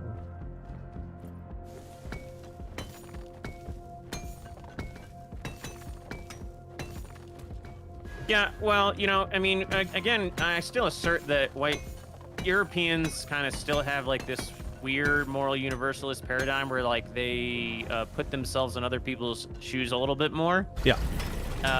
Because I mean, again, if you look at like the plight of Native Americans and whatnot, like literally all through the 1860s and the 1870s, like Native Americans, not all of them, but there were substantial numbers of their tribes who during the summer would go on raids. And then during the winter, they would go back to their reservations where the United States government would give them rations. Like, we literally paid these people welfare during the winter and then allowed them to conduct raids and kill hundreds, if not thousands, of our people during the summer. Like, it's just so, I mean, it was just, there's not a lot of groups of people on the planet that would do that. Right. Well, and I think it's one of those things where it's like, yeah, we have, like, every group has this sort of outgroup preference small segment. Every group has this sort of interior critical element, like self-critical element. But I think we have a lot more of it than some other groups, right? Yeah. And, you know, it's been part of our success in some way, right? Yeah. Like, it's allowed a lot of English and German and Swedish and whatever people to come together to create successful things, but at the same time, it's also like not defended us against like people who are less like us and even outright hate us coming in and trying to harm us, right?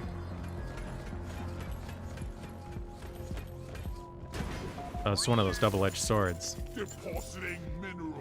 Yeah. Dragon says, I like the Dead Space series, but the reason that mankind used up all the resources on Earth and needs to go to outer space to drain all the resources of planets is kind of laughable. Yeah, I've never played that. This is a weird cave. Okay, yeah, this way is going to be the way towards the end of the cave. That's what I really hate about Avatar. Like, it's just like in the very end, like Jake Sully, like the main character, like the one evil Marine colonel or whatever, is just like, how does it feel, Jake, to betray your own race? Like, he actually says that.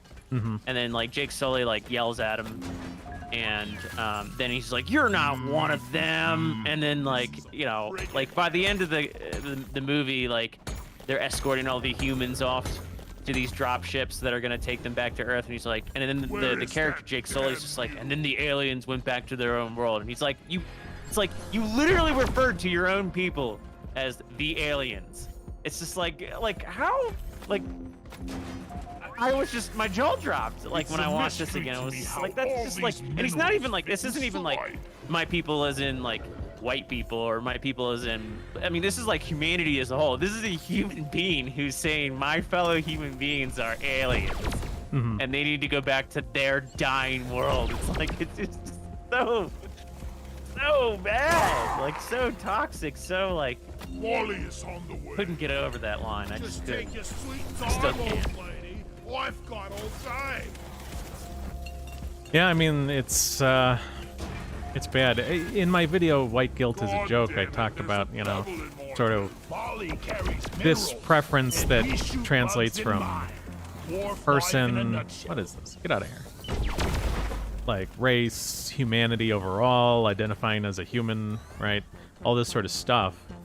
And since then, I've encountered more detailed statistics on sort of the left versus right, how people sort of have in-group or out-group preference, and like a lot of people on the left really do have that more sort of anti-human out-group preference, right? The sort of attitude we might be able to say is something like, oh, humans are a disease, or sickness on the world. If it wasn't for us, all the frogs and everything else would be so much better off if we were all dead.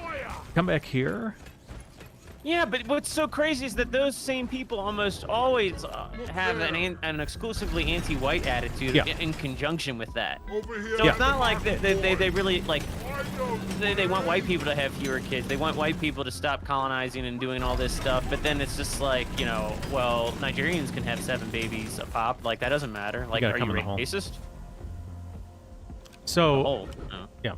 So, well, it's sort of, well, we're going to lure him into the wall so he can die and make the whole interior area into gold. Yeah, Crassus detonator, not bulk detonator. So, you can start shooting him whenever now. Well, what if I don't want to? What if I think he's better than us? Like maybe we're the evil colonists. Maybe we need to go back to like Dwarvlandia. Keep shooting. Uh-oh, we got the molly in the way. 1 second, don't shoot the molly. Just wasting ammo.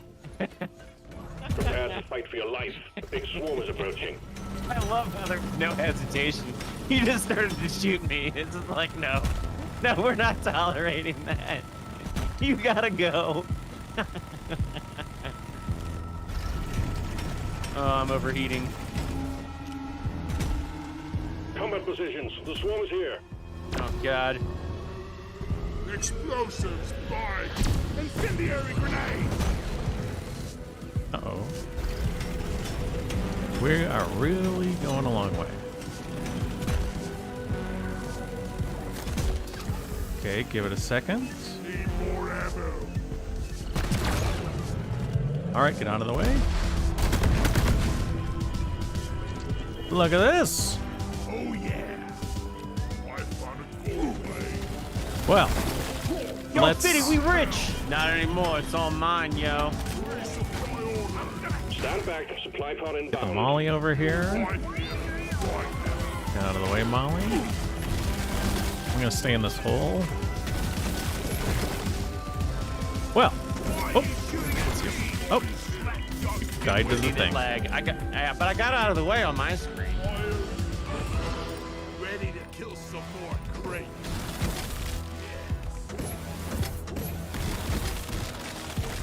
The heck? Focus fire! No more. Oh no, one of these things. Take care of what is left. Okay, Then it's have a done. breather. That was easy. Yeah, I mean, like, see that? we're Oh. invaders here, Embargo. Like, this is their land, and we're, like, taking stuff from them. Like, we need to have, like, bug activism. Let's flood the forums of this game with, like, anti-dwarf, pro-bug activism. Let's Wow. do that. Let's see how the gaming community responds. You could really sort of try and intellectualize it too, right? That's what I'm saying. We should totally try to do it. Well, I mean, so Jason Kuna says something to the effect of intellectualize, sentimentalize, something else. There's like 3 ways to sort of push that. We could do all 3. Really make the case. Because I bet you we could get some traction, you know? We could probably get, like, Kotaku to pick up on it and be like, well, you know, this game is basically pro-neocolonialism.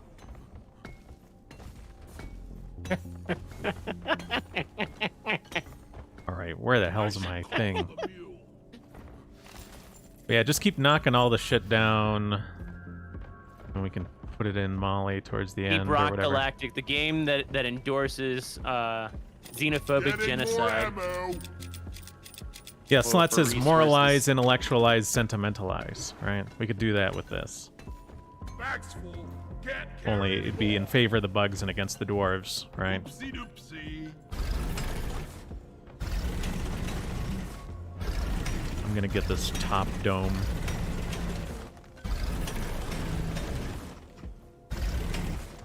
Somehow. Gonna take a long time though. Yeah, we can make like arguments like how like you know, like some of the bugs we turn into our allies, like where like we could like do like a whole like that's like exploitative labor. Yeah.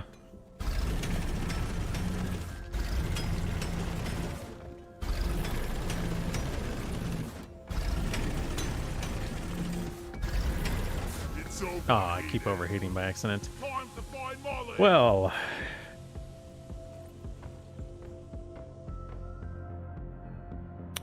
Spencer says, we gonna, mine in here a whole lot, or like Yeah. what are we? just keep mining the whole bottom. I'm getting the whole top here. Okay. The whole top's going to come in one big piece, so that's why you don't see anything changing. Spencer says he noticed a lot more people who are on the right wing have more in-group preference. Yes. Statistically, that's what we see, right? We see, like, when you look at, like, white conservatives, they generally have less in-group preference than most other ethnic groups, but they still have some, right?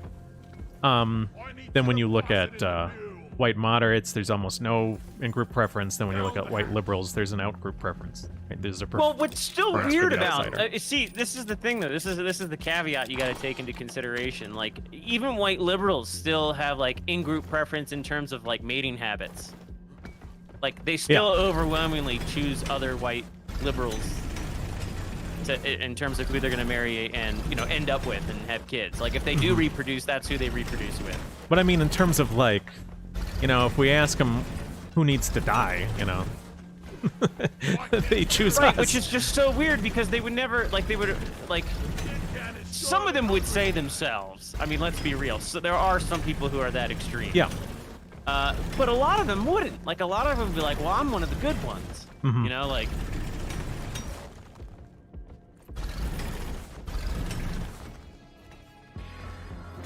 Okay, I've almost got it released.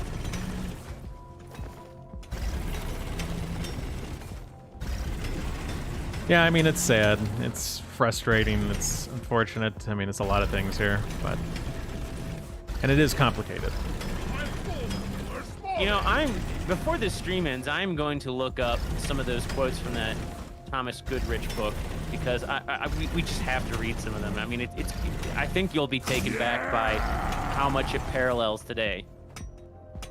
Time to deposit. Yeah? Yeah, really. It's crazy. Like there's this very visible frustration with Westerners, meaning like settlers in the plains and whatnot, with the East Coast writers and whatnot, because the East Coast writers don't have to deal with the stuff that the Westerners have to deal with, and so like you just see the same kind of disconnect. And then there's even examples of like politicians and whatnot going out there and getting like there was this one guy who was like kind of a libtard who went out there and said X, Y, and Z, and then on the way back he almost got killed. His stagecoach got robbed and a bunch of people got killed in his stagecoach, and then he just basically said, Well, maybe I hadn't sized up the situation quite the way that, you know, I should have. Oh wow, this is a weird glitch. Like, because you did what you did, I seem to be holding E down and continually just dumping the gold into Molly. Yeah, you're standing on big piles of it. So it's just, okay. You're just continuously sucking it up. Okay. Now we can move her here. I'm not one of them, you knobhead. I want to punch the So there you guy. go. You can see our gold now is well over 1,100. Getting closer to our quota. I'm full. Heading to the mule. It's like she's bigger on the inside. We're rich.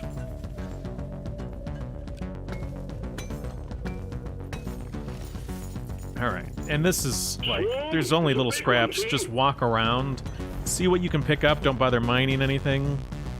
Once we've made one pass of walking around, then everything is gone except for like 2 or 3 pieces, you know.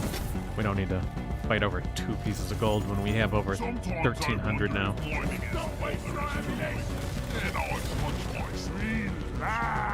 All right, back up this way. Oh yeah, I can't drill anymore, I forgot. Hello.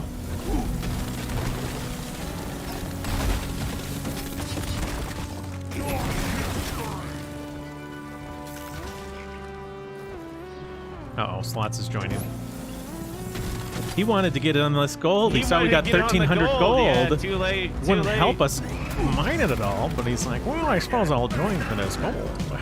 See, speaking of that, that's another thing that bothers me about the Chinese immigration mythology. It's like, you know, everybody got mad that after the Chinese started, because the Chinese workers who worked on the railroads for the Central Pacific, you know, most of them originally came to mine gold in California. So it's just like European Americans had set up the West Coast cities, had made all these ports, all this stuff, and then the Chinese just come in and they're like, oh, we're gonna mine gold now. You know, we're gonna mine the gold now that you've set everything up. So obviously the European Americans were all like, no, we should not allow this.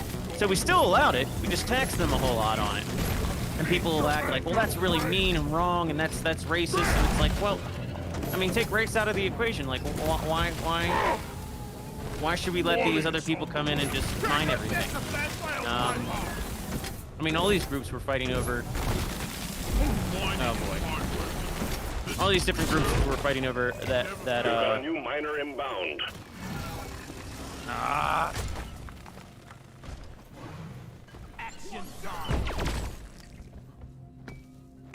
All right. Well, what are we getting here? Fossils again? No flares ready. Bum down. Attack! Kill it!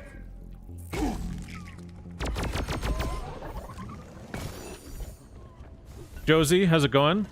Oh yeah, in chat, Slots has 1,100 gold. You say? I think that was right before you joined. Actually, 1,300 now. But don't worry, I'll kick you before we finish. So don't get any. Need to invest in some better equipment. Are you really gonna kick him? Yeah, sure, why not? Really? No, we don't have to kick him. It's not like we split the gold. We all just get 1,300. So Yeah, I mean, that's why I feel like it would be really cruel to kick him. I don't know if it'd be really cruel. I think it'd be somewhat funny. I mean, Objective completed. I would think, it would be really cruel would I am an involve. East Coast urbanite from 1867. It would be cruel. I need the mule We're really expanding the definition of cruel when it's like someone got kicked from a video game as a joke, and it's like, oh my god. Well, I don't know, because, you know, in 1867, people thought it was cruel to not give the Indians rations in the winter and then let them raid us and kill us in the summer. Yeah. Red sugar. All Not right. exaggerating either. Yeah, I know. We need Down the 3 hatch. more fossils. Should be able to come up Do we need towards any this more platform. Morkite? No. Oh. Morkite's done. I mean, if you grab it, we'll get a little bit more experience. But I'm not bothering. I'm not that hard up for experience. Oh my god, are we at the end of the tunnel? Oh, well, I don't know where the fossils are, but we can try and grab them on the way back, because I'm not going to spend a bunch of time looking for them. Priority to resupply. Well, we only need Roger 2 that. more, right? Supplies are coming. So 2 fossils on the way back, that's all we need.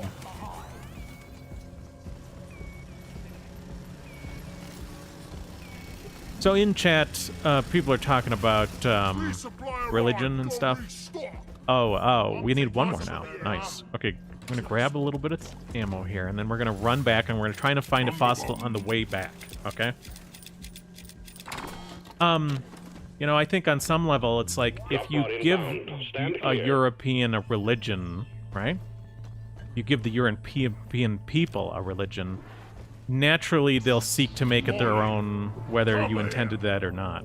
And you can see that, like, when you look at England, and you look at the times where they were like, oh, no, you know, this Christmas thing, this isn't, you know, real, and the way you're celebrating it is all wrong, it doesn't have anything to do with the Bible.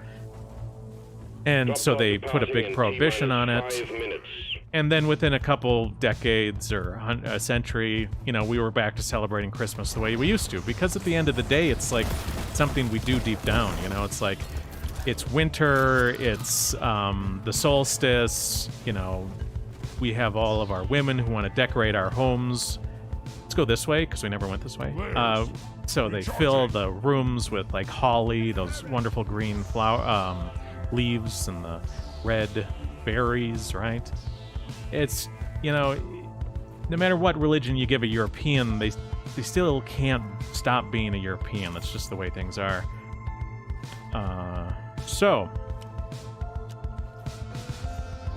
I'm gonna dig through the wall right over here, and I have the last fossil, so I'll turn it in. You know, we could talk about, you know, if Europeans were given or, like, converted to one religion or another, like, how, like, could that be a benefit, right? And there is something to that, but there's also just something to the fact that our people just, anytime you give them a religion that sort of, like, disagrees with us in some way, over time will make it agree with us, right? Like, take, like, the sort of what we now think of as sort of like Protestant Northern Europe, right? Germany, you know, Scandinavia. There's a return. Part of the reason they have the religion they have is because they would have turned a lot of religions into that, right? Why is Protestant Scandinavia like it is? Just somehow Scandinavians can't be anything different than what they Well, all are. groups do this. It's like, you know, you have all these groups who come to the U.S. and then they start changing the U.S. to fit them. Yeah. I mean, this is what everybody does. Like, I mean, people really don't believe in free speech and constitutional values in the, you know, Protestant sense. So, you know, like, I mean, hate speech. Like, hate speech is just, like, completely incongruent with, like, Protestant values. Mr. G says, you hit the nail on the head, Embargo. Unfortunately, modern Christianity has become a poison for Europeans. Well, I mean, it's like, you know, a lot of it's gotten paused. There's a lot less, like, on some level, European Christianity is, like, less European than it ever has been, right? Like, the European Christianity 500 years ago is more European. You much more frequently have outsiders having significant influence in European Christianity now. It's all, it's mucky, it's whatever. I mean, at the end of the day, for any of my viewers who have, like, religious sensibilities, at the end of the day, I've said this sort of thing on Twitter, like, if you're worried about your eternal soul and being a godly person, I would never, like, seek to, you know, sort of inhibit your quest in that sense, your ability to preserve your eternal soul. Let me put my stance this way. Like, internet atheism kind of seemed to reach its apex in, like, around the time that BioShock Infinite came out. And looking back on that now, while I'm not a literal believer in Protestantism or, you know, Christianity, I loathe the internet, the character and the tenor of internet atheism around 2013. I can't stand that. Like, I would outlaw that behavior before I would ever like start dunking, quote unquote, on organized religion, specifically Christianity. Like, if we could return to a Christian society as thought of and conceptualized, 300 years ago, like I would probably embrace that without any pushback. You know what I mean? Like I would just be like, all right, let's go. I'm going to church every Sunday. I'm gonna follow. I'm gonna read the Bible. I'm gonna do all that. Just because a lot better than what we have now. Yeah, well, I mean, like, I got Christian followers, and like, I've said to them some of the effect of, I'd never try and derail you from your sort of eternal mission, but I'm more here to remind you that you also have worldly concerns, right? We have to be concerned. Like, part of your role as a Christian is to deal with some of the worldly concerns. You got children, you got grandchildren.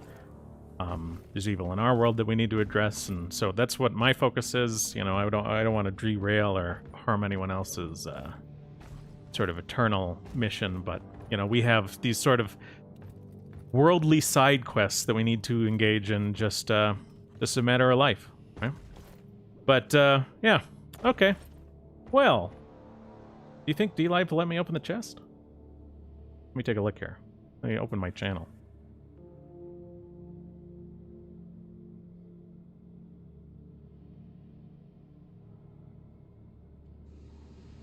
I'm gonna open the chest on D-Live.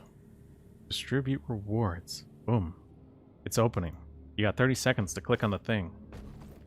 Although there you might have some lag, so the 30 seconds may already be partly up.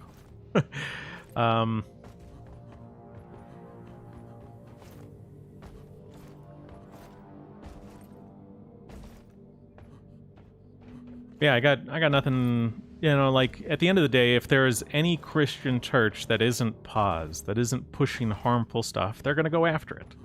In the same way they go after the Average True Folk Assembly, right? This is the more sort of pagan, I don't really like using that word, but sort of pagan church. They're not paused. If they're not pushing, toeing the line of multiculturalism and this, they're going to go after them. If you have a church that's good, they're going to go after that church too. So, I seek to protect the churches that are saying good things. So, if you're in that, glad to hear it. Can I read from that book real quick? Sure. Keep it short-ish. Okay. So the